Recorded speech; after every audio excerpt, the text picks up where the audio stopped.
Morning all students. आज बात करते हैं एटम्स यानी परमाणु के बारे में। परमाणु होता क्या है? जो भी आप चारों तरफ देखते हो वो परमाणु ही परमाणु है, हर जगह परमाणु है।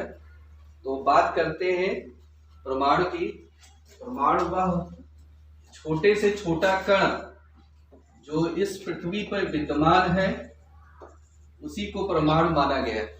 परमाणु वह छोटे से छोटा कण होता है जो इस पृथ्वी पे विद्यमान है, और इन्हीं परमाणु कई परमाणुओं से मिलकर के क्या होता है, अणुओं की रचना होती है। इसे क्या कहते हैं?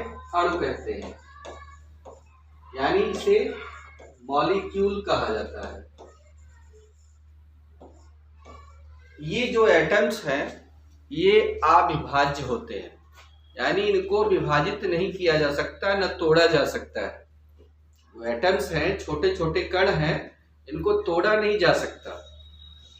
मान लीजिए आपके पास एक चाक है, ये चाक है, इस चाक में आपको परमाणु देखना है तो इसे आप बारीक पीसिए और सबसे बारीक एक कण निकालिए।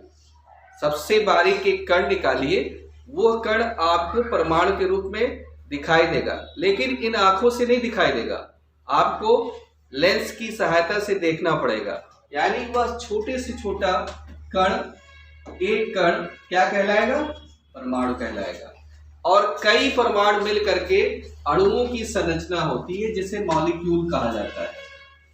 मॉलिक्यूल मिल करके आपके एलिमेंट बनाते हैं, यानी तत्व बनाते हैं। ये मॉलिक्यूल मिल करके तत्व की रचना करते हैं, यानी एलिमेंट बनता है। ये एलिमेंट रासायनिक अभिक्रिया में भाग लेते हैं। जो भी रिएक्शन होता है उस रिएक्शन में ये एलिमेंट क्या करते हैं? भाग लेते हैं। अब बात करते हैं, कई वैज्ञानिकों ने परमाणु अणु पे शोध किया, काम किया। काम करने के बाद ये बताया कि परमाणु जो है वह तीन तत्व से, तीन चीज से मिलकर के बना होता है। पहले का नाम दिया इलेक्ट्रॉन,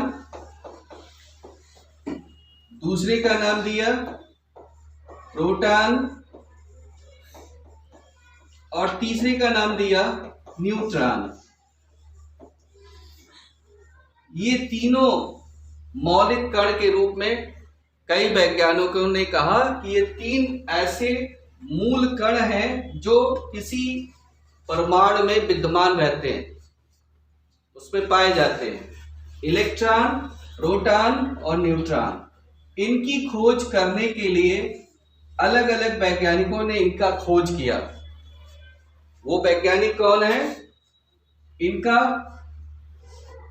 थॉमसन या थॉमसन कहिए, इसको खोजकर्ता थॉमसन है, इसके खोजकर्ता रदरफोर्ड है, और इसके खोजकर्ता चैडविक है। इसको याद करने का सबसे आसान तरीका है, इसको याद करने का, वैज्ञानिकों के नाम याद करने का सबसे आसान तरीका है सर पर नाचे मोर। सर पर नाचे मोर। कैसे? इलेक्ट्रॉन, ठीक है। ये जो सर है इसको आप न लिख करके लिखिए ईंट पर। ईंट पर नाचे मोर। ईंट पर नाचे मोर का मतलब है ई से इलेक्ट्रॉन, टा से थॉमसन, ठीक है। पी से पा से, और रा से यानी पा से प्रोटॉन, रा से रदरफोर्ड, ना से न्यूट्रॉन और चा से चैडविक। मोर तो ऐसे लिखा है, यानी इलेक्ट्रॉन, प्रोटॉन और न्यूट्रॉन के खोजकर्ता का नाम आसानी से याद हो सकता है, ईंट पर नाचे मोर। अगर हम ईंट पर नाचे मोर याद कर लें तो आपका इलेक्ट्रॉन और प्रोटॉन और न्यूट्रॉन के खोजकर्ता का नाम पता चल जाएगा। Thank you.